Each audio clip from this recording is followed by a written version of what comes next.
What is going on, everyone, and welcome back to the channel. Today I'm going to be doing my official 2022 NBA mock draft again. I'm extremely excited to do this. You know how we did it last year, especially for those who kind of watch all the draft videos. We kind of started off with the first 5 picks and the 10 picks and then the lottery picks. So again, I'm really excited to get into this. I think a lot of people have very different opinions on the draft this year, but with the first overall pick, I actually had the Houston Rockets selecting Chet Holmgren from Gonzaga. He is a 7-foot power forward slash center who, honestly, I think is the best player in this draft class. I know a lot of people are saying that he might not be the best yet, and I think a lot of people are debating whether he or Jabari Smith potentially goes pick number 1, but if I'm being completely honest, I think a lot of people, these are the same people as well that were saying that the Houston Rockets made a mistake when they took Jalen Green over Evan Mobley last year, especially after seeing how insanely good Evan Mobley is. And again, I expect him to be the rookie of the year. I do think the Rockets did make a mistake. I'm not saying that Jalen Green won't be an extremely good player. I think he definitely, potentially will be. I'm just saying I think Evan Mobley would have probably been the better pick, but again, I don't think Rockets fans care too much because they know Jalen Green is going to be an absolute star. But there is really no reason to take a guard. I think with this first pick, you've already got Kevin Porter Jr. at that point guard position. Even though he's had a down year, he could still be something in the NBA. Jalen Green at that too. Again, they're not completely confident on Christian Wood potentially going forward. There's been a lot of rumors he will be getting traded in this offseason. And again, I think they not only need to fill in that center position, but as well as the power forward position, especially if they trade away Christian Wood. And Chet Holmgren, I think, is a lot like Evan Mobley is, last year. Again, he definitely is not nearly as good defensively. I think they're a lot different there.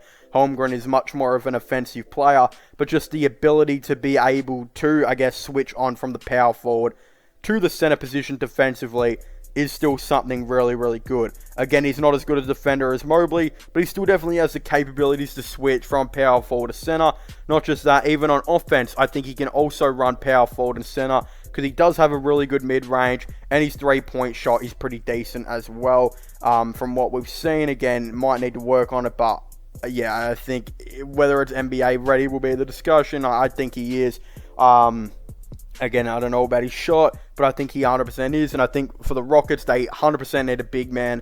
Whether that's a power forward, whether that's a center, it is just the 100% obvious decision. I'm taking Chet Holmgren with the first overall pick in the 2022 NBA draft. Alright, moving on to the second overall pick now. We've actually got the Orlando Magic, and I think they're in one of the best situations they could possibly be in, especially if they actually do win the lottery and get this pick, because I actually believe that this draft is pretty similar to a one we had a couple of years ago where it was really kind of undecided on who the number 1 overall player was going to be. Again, a couple years ago, it was LaMelo Ball versus Anthony Edwards. We know that Anthony Edwards ended up going at 1 because I guess the Timberwolves just said, well, we need a shooting guard, and we can't decide which one's better, and Edwards is the shooting guard, so they just went with him. Then we know that Wiseman went at 2 for positional needs of the Warriors, which I think is, again, a very interesting pick, which I think a lot of Warriors fans kind of regret their team taking. And then, again, the Charlotte Hornets, luckily for them, landed with the 3rd overall pick where they took best available and got LaMelo Ball. The Orlando Magic, are in a very interesting spot because it's pretty similar. You've got 2 players going for that number 1 overall pick in Jabari Smith and Chet Holmgren. And because the Rockets have the first overall pick and I think they desperately need a center, I did have them taking Chet Holmgren. But with the Orlando Magic, it's kind of like, well, you've got a potential pick number 1 dude now that you can take with your 2nd overall pick in Jabari Smith, who comes in and would be an absolutely sensational player for them to bring in. Again, he's a power forward. I think can honestly guard small forward as well. He's a 6'10" guy. Really, really athletic dude. Again, he's kind of been compared to a bit of a mix of a Kevin Garnett and Jaren Jackson. Again, a taller, bigger size power forward that's extremely athletic, that can really do everything, and then have that perimeter orientated offense as well that Jaren Jackson rather can do when it comes to hitting threes and be a really good perimeter defender for his size. Jabari Smith can 100% do it. It's absolutely crazy how he can do that. He is extremely athletic for his height.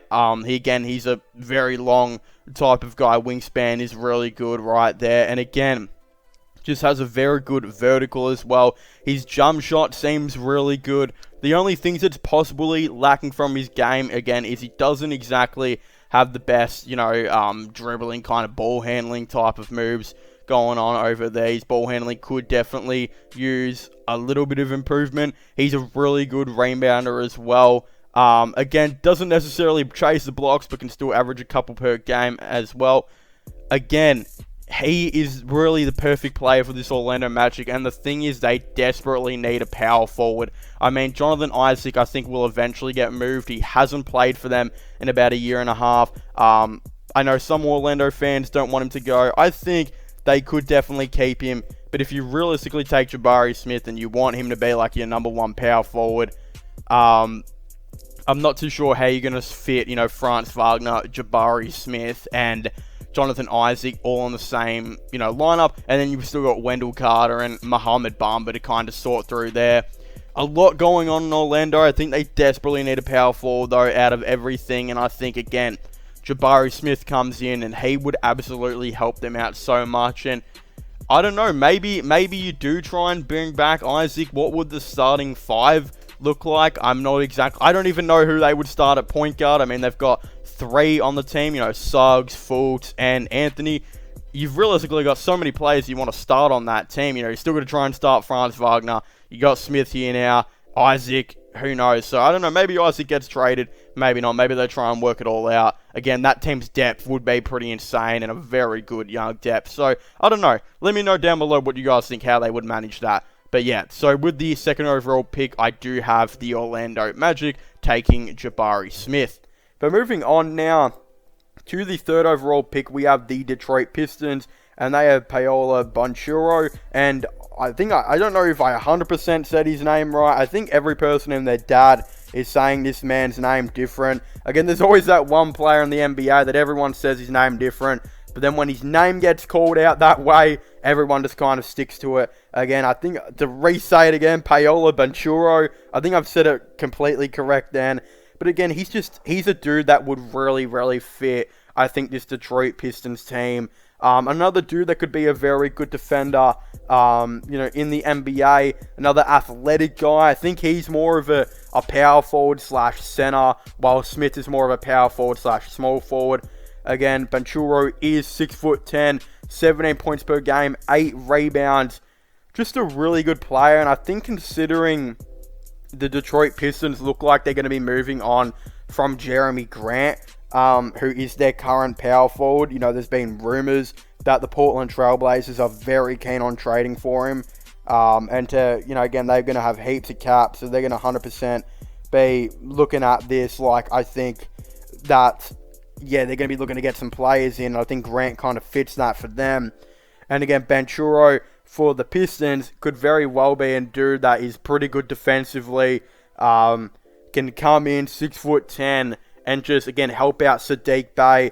I think he's a scoring machine, and he'd be extremely good for them. I think, realistically, the top three of this draft is actually pretty solid. Holmgren at 1, I would say. Smith at 2. And if you're the Pistons and you have 3, I think you're pretty happy with getting Banchero at that third overall pick. And they just need some forward depth, and that's why I'm kind of taking him. There's a bunch of guards that some people could be taking over Banchero, but when we realistically think about it, that's the last thing the Pistons need. They have so many guards right now, so I think they're gonna stay away from that. And I think Banchero is the type of guy. Who else they would maybe pick after that? Maybe if they didn't go after Banchero, maybe a dude like AJ Griffin, a very, very solid wing. But if I'm them, I'm going with the power forward option in Banchero, and I think it makes a whole lot of sense in my opinion. Okay, so with the 4th overall pick, it was actually really tough because originally I didn't have this player who I'm selecting right now by Oklahoma, but he's kind of just come out of nowhere and has been an absolute beast recently, and that's actually Jalen Duren from Memphis, who again was a little bit lower. I think he was definitely a lottery pick. But some didn't have him as a top 10 pick not long ago. But very recently, he has definitely jumped up the scouting report, with people even comparing him to Dwight Howard. Again, he's a 6'10" center that has a 7'5" wingspan and has a similar body mold to kind of Dwight Howard. And again, I think people forget how good Dwight Howard was when he first started in the NBA. Like, he was definitely an MVP candidate some seasons, and even took the Magic to the finals way back when. So I think a Jalen Duren to the Oklahoma City Thunder actually makes a lot of sense. Again, I didn't think they would draft him originally because I thought they might have just gone and taken a center or something like that. In free agency, I thought that just made the whole most amount of sense. But considering that doesn't look to be the case now, because Durant's value has gone up so much now in the NBA, I just think it makes a whole lot of sense for them to actually take him with that 4th overall pick. And look, the Oklahoma City Thunder, what they're building is actually not necessarily like the modern NBA team where maybe there'd be like, who knows, a 7-foot center that can defend the interior, but then you have like a 6'9" power forward, 6'7" small forward, 6'4" shooting guard, and it depends what team it is, but with their height with the point guard. But the Oklahoma City Thunder have a 6'8" point guard, I think 6'3" shooting guard, and then you've still got SGA at that small forward position, who's like 6'7" as well, who when he goes and plays a shooting guard, he's like a 6'7" shooting guard. They've got a lot of height with their guards and wings, but when it comes to their centers, they just don't. And I think that it's not necessarily bad. Like, they don't necessarily have to get some 7-foot center in, but I just really think that you can keep it a little bit smaller, and especially if you bring in a dude like Durant, who definitely has the capabilities to be a very good defender. Like, look at Dwight Howard, like how good of a defender he was, and he's been compared to Dwight when it comes to his body frame, his athleticism, and just some of the ways he plays. I think it would make a whole lot of sense to go for him, even though he might be a little bit of a smoky. Like, some people might not necessarily have him going at 4. He's more of a dude that'd go to like 6 to 8. They took a big reach on Gideon at 100% paid off. I wouldn't see why you wouldn't do that with Durant as well. And then you've got your future point guard, your future wing in SGA, your future center now, and there's still so much building blocks they have. Lou Dort, who knows if he'll be a future starter for this team. I think he potentially will. He's been so good for them. So yeah, there's a lot to kind of go on right now, and I do think it makes a whole lot of sense for them to, take him with their 4th overall pick. With the 5th overall pick now, though, I actually have the Indiana Pacers taking Jaden Ivey. I think Jaden Ivey would actually be a really solid player for Indiana, because I think he can definitely start with a dude like Tyrese Halliburton. Again, he is a 6'4" point guard, but is actually not really too good of a playmaker. Again, 3.2 assists is definitely okay. Some college players, their playmaking isn't great in college, but they explode in the NBA. Look at Garland. Garland wasn't too good of a playmaker in college, but he exploded in the NBA, and now he's one of the best playmakers in the game.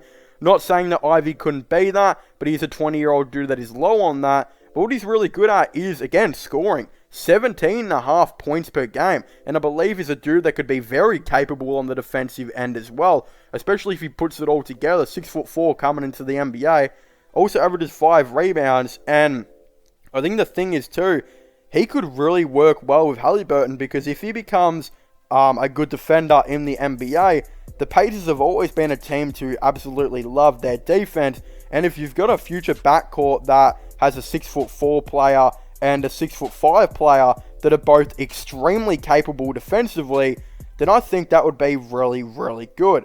Not just that, when it comes to Ivy, in the NBA, he might not have to be a playmaker if he plays on the Pacers. Because again, Halliburton, who would guard the 2, would I guess be the ball handler, who is currently averaging 7.9 assists per game, basically 8 assists. Dude is really, really good. I think it makes a whole lot amount of sense to maybe take a dude like Jaden Ivey, because again, very capable scorer, a very capable defender.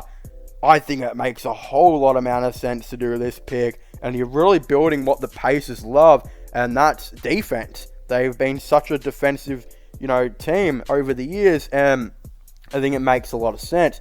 Then I think because of this capability of having now Ivy at the 1, Halliburton at the 2, and still maybe, I don't think they'd bring back Ricky Rubio, because I think he'll leave. But if you bring back Ricky Rubio, that's even more of a bonus. Having him as a backup point to maybe mentor Halliburton and, Ivy, I would really, really like that. I think that would be really cool. But I'm not too sure if that will happen. Again, Ricky Rubio, he's been given the number 99 by the Pacers, which is just so funny because I think that even means that he's just not going to be coming back, because they've just given him a random-ass number like 99, who they know no one will probably want. So yeah, he's just, I don't know, it's a really weird thing. But yeah, this even gives the capabilities to trade Malcolm Brogdon now as well, because you've got a bunch of guards there too. So yeah, it's just, I think, a really, really good match.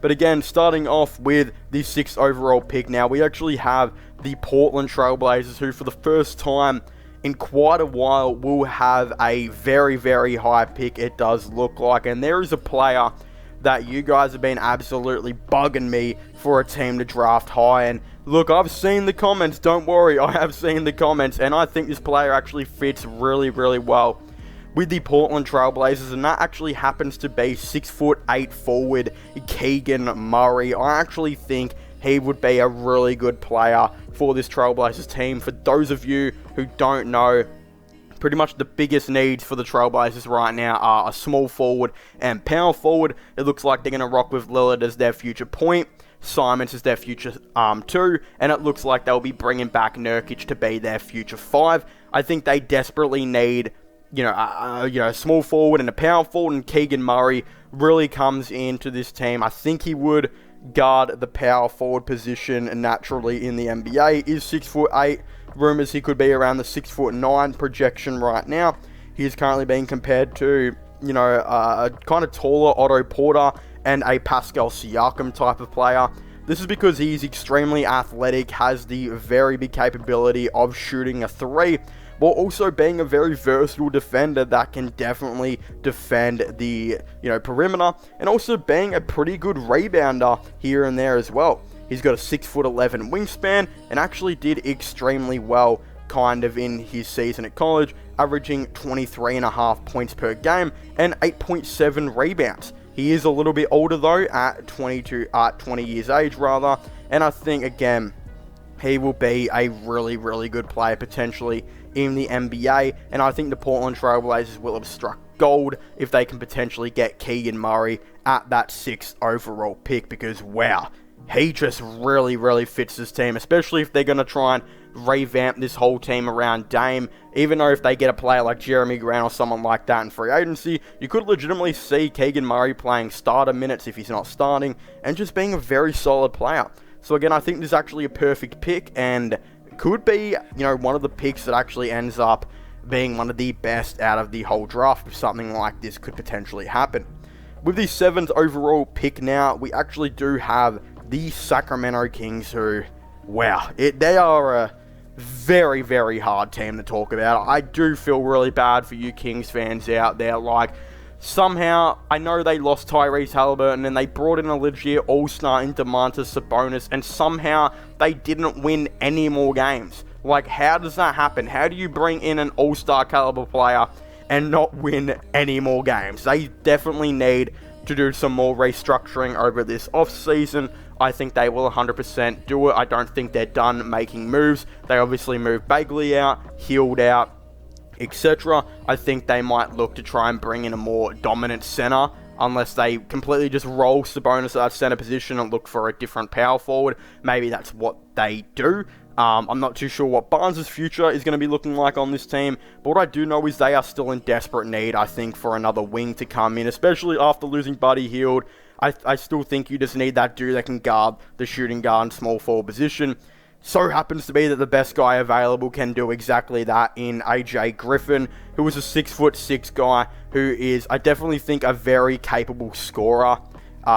In this draft, he could be one of the best scorers coming into it. He can be a little bit inconsistent at some times, but when he's going, he could be one of the best shooters in this whole entire draft class. Again, his defense could honestly maybe use some work at time, but then again, at other times, it is very, very good. It just really, really is hard to kind of talk about AJ Griffin because we don't really know what is going to be potentially what he's going to be in the NBA. And some people comparing him to Jimmy Butler because his defense can be legitimately that good. His defense can be ridiculous. He's also got good handles, and can definitely grow into maybe being a pretty good playmaker and a pretty good three-point shooter here and there. He's just one of those guys that could be an absolute demon in the NBA one day. Like, legitimately could be one of the best defenders and one of the best scorers. But on the other hand, he can sometimes be a little bit inconsistent. One thing to note, though, is he does really have an NBA-built body, an NBA frame, and could actually come in and be very, very good player in the NBA. It's just, yeah, we really need to know what he's going to be and how he's going to go. I really do hope the best for this guy. I think he could be seriously one of the best players in the league, and I think if you're the Sacramento Kings, you have to take a chance on a player like AJ Griffin, because if he can come in and put up some really, really good defense, and still be a good shooter and a good scorer, he should help this team out, and I think could be a really nice young player for the Sacramento Kings. So that's just how I see it. Some people might take a different plan. No, some drafts have him as a top 5 projected player, and some barely have him in the 10. It's just really how you want to go about AJ Griffin. But at the end of the day, I've kind of chose the middle ground, and I'll be having the Sacramento Kings take him at pick 7. Alright, now with the 8th overall pick, we have the New Orleans Pelicans, and they've got definitely a lot of moves that they're going to be making, although I do think they desperately need to potentially bring in a point guard. I'm not exactly too sure if that's 100% what they're going to be doing in this draft. They went very heavily, trying to get Kyle Lowry in the last free agency. When they didn't get him, they settled on Devontae Graham, but I definitely feel like they might be looking to trade for one of those guys.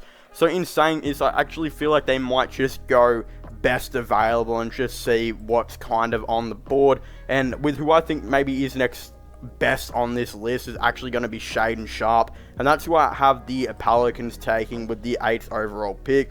Shaedon Sharpe was legitimately ranked number 1 in kind of the world at one stage, and don't necessarily know if people had him ever going near 1, but definitely was ranked the first best player at one stage, which is pretty crazy to kind of talk about. When we talk about Shaedon Sharpe, so he definitely has a lot of really interesting things about his game. He seems to be one of those guys that has an exceptional kind of touch, and just getting to the rim just seems to be an easy job for this guy. Has a really good layup package, and again, it seems to be a really good dunker as well. He definitely is still developing his ball handling, his playmaking, and his outside shooting game, but has been progressing on them legitimately every single year and just seems to be getting better and better as a player. He's kind of got the finishing all done in the NBA. If he could legitimately just consistently hit that 3-point shot and be a good ball handler, which it looks like he could be, 100% developing right now in the NBA, I think he will be one to really, really watch out for. Now, I actually don't believe at the time making this video if he's confirmed to be going in the 2022 draft or the 2023 draft, but he is eligible for this draft, and I think he's already certified himself as a top 10 pick. I just don't know why he would be waiting for the next year, but that's already been rumored. That's something he could potentially do, and I just don't see it. If you're already going to be a top 10 pick, look, you could boost it and maybe go for a top 5 next year. But honestly, I think the way he's kind of playing right now, he should just get drafted, go do his thing. And if he gets drafted to the Pelicans team, who is playing pretty well right now, and look, if Zion gets healthy and does his thing and is back next year, you could be looking at one of the best teams in the NBA. And look, I know David Griffin, he's not going to settle with Devontae Graham as his point guard. I 100% think he is going to be looking to try and trade for one of those guys very, very soon. I don't know who it's going to be. Maybe he just drafts someone. But at the same time, I think it may be more likely that he actually goes out and gets a player. And look, who knows, if Shaedon Sharpe keeps developing and potentially grows his ball handling and playmaking, he could be maybe a point guard for this team as well. CJ McCollum can definitely play point at times. Maybe they just go with a double shooting guard. Teams have done it before. I don't see why they, might necessarily not look at it. So again, Shaedon Sharpe to the Pelicans with the 8th overall pick, I definitely feel like is something that could happen. And hey, I would also like to note this should be the Lakers pick right now. The Lakers should have this pick, but this was a pick that realistically they gave up for Anthony Davis. And looking back on that trade now, you got Lonzo, they ended up getting Lonzo Ball, Brandon Ingram, Josh Hart. I think it was pick 4 at the time, which was DeAndre Hunter, who I think got traded in some trade package. And now pick 8 and could still have future picks. Yeah, I don't know if that's necessarily a certain Lakers W anymore, but hey, that's a really interesting one for a different video. Now we've got at the 9th overall pick. I actually really struggled for this one because we've got the San Antonio Spurs, and just the way they operate is very different to any other NBA team. And what I'm saying by that is, you look at all the other NBA teams and a lot of them just go best available or potential what the team needs. The Spurs really look at a whole lot of different things. They look at, future prospects. Like we saw when they took Primo, like that guy is realistically was not even projected to be anywhere near where he ended up getting taken, I think at like 11 or something. But the Spurs saw he could be a good player in the future. And I think that's what they'll maybe be looking at, is some more guys that can eventually develop into being a pretty good player or a pretty good role player. With the 9th overall pick, I wouldn't actually be surprised if they looked at Benedict Mathurin, who is kind of from Arizona in his 2nd season at college, 20 years of age. Again, they don't always necessarily like to draft them super young as well. They've drafted some older players here and there too. And he's just a dude that's averaged 17.5 points per game, 5.6 rebounds, and has a very big, capability of getting better. Seems to be a dude that can consistently defend really the 1, 2, and the 3. Is a really good size for a wing as well. And also is a really, really good 3-point shooter at 37% from 3.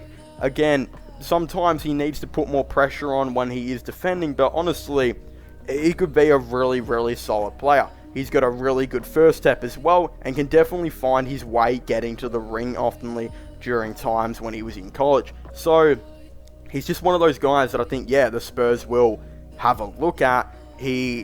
I feel like fits the size of what the Spurs have been looking at recently. They've got a bunch of players, whether it's their point guards, shooting guards, or small forwards, that are all kind of in that 6'4" to 6'7" range. They don't really like them small, but they don't necessarily like them above average height as well. Again, I feel like the recommended small forward height would be like 6'7" or 6'8" now, but they do have a lot of those like 6'6" small forwards, and I think they could definitely trend down this way. Because you look at Mathurin, he's not exactly the tallest, but he's a big guy, and there is still a chance he could maybe grow in the NBA to maybe even being 6'7" or something like that. So I feel like, he's a guy who I think the Spurs will look at. Will they draft him? Maybe not. This is a really hard one. It's really hard to hit the nail on the coffin on who the Spurs are ever going to take, because I think in every draft they surprise someone. So look, they probably won't even draft this guy. More likely they won't, they'll probably draft some dude who was ranked 20 or something that's going to be a future star in the league somehow. Who even knows? It's just such a San Antonio Spurs thing that they like to do. Alright, with the 10th overall pick as well, we've got a guy who I think's name is one of the more interesting ones out there. I've seen a whole lot of different kind of name pronunciations of this guy, and that's actually going to be Ty Washington Jr., who I have the Washington Wizards selecting with the 10th overall pick. I'm watching scouting reports and there's guys out here calling him Titty Washington Jr. and I'm just not going to do that. I can't call a man Titty. It's not going to happen. I'm calling him Ty, which I think is the correct way to pronounce his name anyway. It's definitely a very, very different one, but I actually do have the Wizards taking him. I think he would be absolutely perfect for them. They are going to be in desperate need for a point guard next season. They got rid of Spencer Dinwiddie, sent him to Dallas. I don't know what their next option is going to be at point guard. I would assume they're just going to draft one at this point. He's a dude that's 6'4", 6'3". Some kind of scouting reports actually have him as a different height, but kind of just more of that natural point guard type of guy. He seems to be a very, very good outside shooter in the NBA with a pretty good, shooting form. He, on the defensive end, is actually really, really good player, and that's exactly what I think the Wizards need, considering they'll be rolling out with Kristaps at the 5 next season and Kyle Kuzma at the 4. You're going to need to have some more defense here and there, and I do like Ty Washington, who seems to be a guy that can guard the perimeter and maybe guard 1 through 2 at 6'4". I think that's just what you're kind of going on. Now, I think potentially his playmaking could use a little work, but it seems like the taller point guards, some of them aren't always the greatest, playmakers. There's the odd exception like LaMelo and, Ben Simmons, but mostly the smaller point guards are like the better playmakers. We've seen how long it's taken DeJounte Murray to develop into being a really good playmaker in the league. It definitely took a couple of years, but again, Ty Washington has very, very good handles, very good shooter, very good defender. I might be having him going a little bit low at this point if I should have him going to the Pelicans, but then I also remembered that the Pelicans really tried to trade for a more veteran type of point guard last season. I think that's what they will try and do this time. And what I've just realized now, it's the Washington Wizards would have Ty Washington. I didn't even realize that. That's just a happy coincidence with their names. But I don't necessarily know if they fully need the playmaking. Bill can still be a really good playmaker in the league. Plus, they could still try and target a dude like Ricky Rubio if they wanted to add some extra playmaking off the bench. And yeah, I'm not saying that Washington won't be a good playmaker. I'm just saying that right now, it doesn't seem like he's fully there. But again, he can be a great scorer. Seems like a good three-point shooter and a good defender. He could really go a lot higher at this 10th pick. I'm kind of looking at this now and thinking I might have undersold him and I could have him going a lot higher. I think in the next mock draft I do. But for right now, I think Jaden Ivey is a big step ahead of him. And I think, yeah, he could go at pick 8 to the Pelicans, but I think they might go in a little bit of a different direction. Starting off with the pick number 11, I really haven't changed things here. I've actually got the New York Knicks, of course, selecting Dyson Daniels. For those of you who don't know who Dyson Daniels is, basically, he's a 6'6" point guard who actually comes from Australia, who has actually been really, really good in the G League right now. I definitely feel like he surprised a lot of people. There's been a very big tradition with some of these guys, whether it's Australians or non-Australians, going to the Australian League to play professionally, and then the Australians going over to the Australian League or the G League to, of course, play professionally as well. Like, it's become a really big tradition. We saw Josh Giddey play in the NBL in Australia. We saw, of course, LaMelo Ball go down and play in the NBL in Australia. A couple of things has just really, really been happening, and Dyson Daniels has been one of those guys that's just gone to the G League, done really, really well, and I think the sky could legitimately be the limit for this kid. He has done a lot of good things, and I think he fits what the New York Knicks might, of course, be looking at, and that's actually a defensive guard that could potentially play make.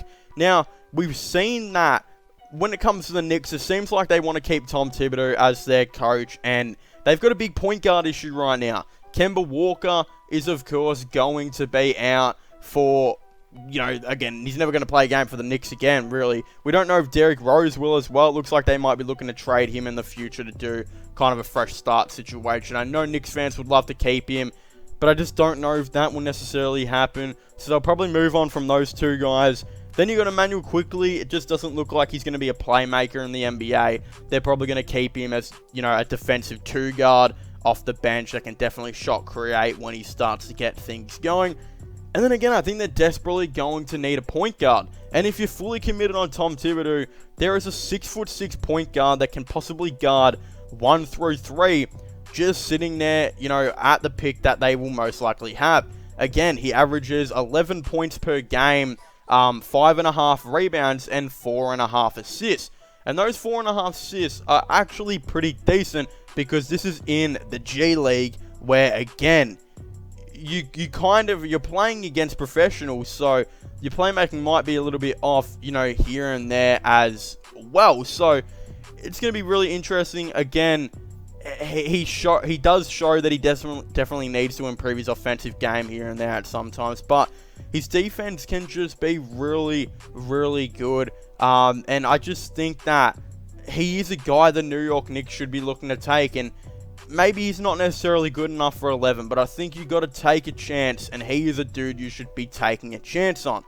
Now at pick number 12, we've actually got the Oklahoma City Thunder, who have the pick now. Originally, I had Portland having the pick in my last video. Turns out, I was very, very wrong with them. They don't have the pick anymore. A bunch of different things happened. I don't know how this is, of course, all come about, but I think it was some type of protection from the Clippers or something, but because the Clippers didn't make the playoffs, I don't know, something happened. I think it confused a lot of people, and now OKC have the pick. I'm assuming this was, of course, a part of the Paul George trade. And again, now OKC have the 12th overall pick, which I'll have them selecting Tari Eason, who I absolutely love this prospect for OKC. I think they might legitimately get a steal from the draft if they, of course, do go ahead and get this dude. A 6'8" guy that can guard 1 through 4. Extremely good defender. He would just be perfect for them because, again, as most of you know in my mock draft, I actually have the Oklahoma City Thunder at 4 taking Jalen Duren.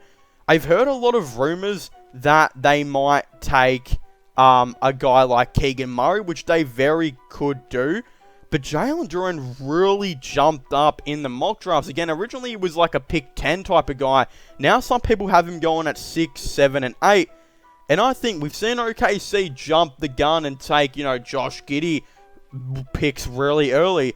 I could see them doing the same with Jalen Duren. Because again, he's a 6'10", 6'11" dude. I think it's kind of bordering. Some websites say 6'11", some say 6'10". Let's just say 6'11". And he's being compared to Dwight Howard, saying that he's a really, really good defender that could be a really good lob threat in the NBA as well. A prime Dwight Howard. He's a dude who I think Sam Presti will 100%, I think maybe draft him a little higher than some would expect to play him as their new starting center. Then I think they'll be looking for a power forward long term, and that's where I think they actually take Tari Eason. Again, he's more of a small forward, but to be 6'8", able to guard 1 through 4, I think it would take time to get in there.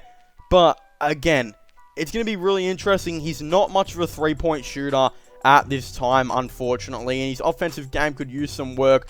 But dude, the ability to guard 1 through 4, really, really elite defender. I think OKC definitely need to select some height. And if you're realistically looking at this, imagine rolling in with a young starting 5 next year that looks like Josh Giddey at point. Of course, SGA would be in there as their small forward. Lou Dort as the shooting guard. Then you got Tari Eason as the power forward and Jalen Duren as the center. Maybe go sign some guys to come play off the bench here and there. And you could be looking at a team that maybe looks to push for a play-in. You expect SGA might be an all-star next season. Josh Giddey, I think, will develop into a near all-star. Lou Dort is just getting better as a role player. Jalen Duren, I think, could be really nice.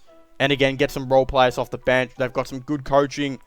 I think OKC could definitely do something. And again, I would really like to see them actually take Tari Eason with the 12th overall pick.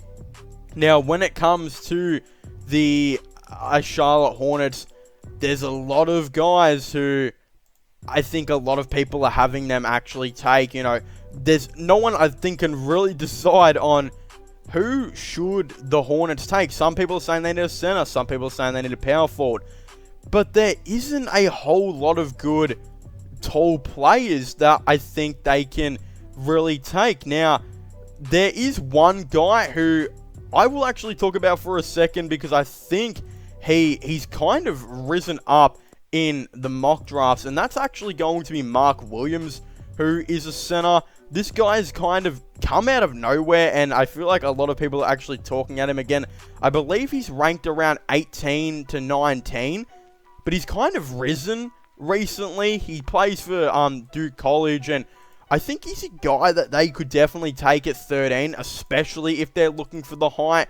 I'm not completely convinced on this one. For example, I think I would actually have them taking Johnny Davis, to be honest, and that's who I'm probably going to have them taking. There's a lot of rumors that the Hornets are looking to actually make some changes. There's rumors they could be moving on from Terry Rozier. They've still got James Bouknight, who they want to give minutes to. I think Johnny Davis is a 6'5" shooting guard that averages like 20 points and 8 rebounds, like outrageous numbers. Can be a really good shot creator, I think, for this team. I think they quite possibly could go him just because he's best available. Rozier could definitely be moving on because he and LaMelo, I just don't know if I like the connection. Some people have been talking about them moving on from Terry Rozier for quite a long time now. That's who I'm saying, but yeah, maybe keep an eye on Mark Williams. Could he be a dude that, eventually rises in this draft? I feel like could definitely be one of those guys. But yeah, it is going to be really, really tough to maybe see how it's going to go. Again, Kendall Brown could still be there, 6'8", small forward, similar to Tari Eason. Both are very similar players who can guard 1 through 4. But yeah, this Hornets pick is a very hard pick to kind of, hit the nail with, but it's going to be really interesting to see. I might just go Johnny Davis because I feel like it's a little bit safer because he's like best available, 9th ranked in the class, and again, they're moving on potentially from Terry Rozier. Another guard could help, and yeah, who knows, Bouknight might get some minutes at point next season as the backup. That could definitely be the option as well. Now, with the 14th overall pick, one of the craziest things that I think kind of came out of this recently was the fact that the Cleveland Cavaliers have just done a wonder, and I guess they lost the play-in, and realistically, that Caris LeVert trade, they traded for Caris LeVert and gave up a first-round pick and 2 seconds in Ricky Rubio, but it actually ended up being a lottery-protected pick, and now the Cavs are in the lottery, meaning that they gave up basically 2 seconds for Caris LeVert because Rubio has never played for them. Really weird. I know, the Cavaliers just came out of absolutely nowhere, and a lot of people saying the Cavs could actually take this guy named Ochai Agbaji, I think it is. Oh my god, man, I've just absolutely butchered his name. I am so sorry. Everyone and their dad is saying this guy's name differently. It's really hard to get kind of a talent on how you say this guy's name. I'm going to go Ochai Agbaji. I think that's how you say his name. He's a 6'6" dude that can guard small forward and shooting guard. Really, really good 3-point shooter who definitely has the defensive tools to be a really, really solid player. Again, has been known, I believe, to be one of the best 3-point shooting 3-and-D type of dudes in this class, and I think that's exactly what the Cavaliers need. I think they've got a big issue when it comes to 3-point shooting sometimes. Rumor has it they're going to be moving on from Cedi Osman, who was super inconsistent from three at times. I think he averaged like 38% for the season, but he'd have one game where he'd hit like 5 out of 6 threes, And then the other game where he'd go 1 from 7 or something, like, ridiculous inconsistency. Rumors they're going to be moving on from him. Isaac Okoro, no one knows what's going on there. They've been starting him, but his three-point shooting has just been really bad. Caris LeVert's three-point shooting was terrible on the Cavaliers and just legitimately could not space the floor for them. I think he fits in perfectly with JB Bickerstaff's game style of a really good defensive player. They can definitely, again, come in and add that three-point shooting. And then really the only thing the Cavaliers need to do then is, I think, bring back Colin Sexton to be your backup point guard, I would assume. Be another shot creator off the bench. Again, pretty decent three-point shooter. And then go and sign a backup center. Let's just say they sign a dude maybe like a JaVale McGee type. Then you're looking at point guard Darius Garland, shooting guard Caris LeVert, Lauri Markkanen at small forward, power forward Evan Mobley, Jarrett Allen at center. Then off the bench, you would have Isaac Okoro, Kevin Love, this new guy named Achai, right there. A JaVale McGee type of player. You know, I definitely feel like I'm missing someone here. You know, like Lamar Stevens, Dean Wade and that are all still on the team. And if they keep Jetty Osman, he's there as well. I think this would be a really, really good pick, in my opinion, for the Cleveland Cavaliers. So that's who I'll have them taking at pick 14. But of course, if you haven't already, please make sure to leave a like and subscribe to the channel for all the latest kind of NBA draft news and mock draft stuff, all that type of stuff. Of course, don't forget to comment your thoughts and opinions down below. Who do you guys think any of these teams should draft? Again, I definitely would really like to know. Don't forget to subscribe to my, my IRL/vlogging channel, my gaming channel. All of them will be linked in the description down below, and I highly recommend you guys, of course, going and checking them all out. But as I was saying, please make sure to leave a like, subscribe, and comment, and I'll see you guys next time. Goodbye.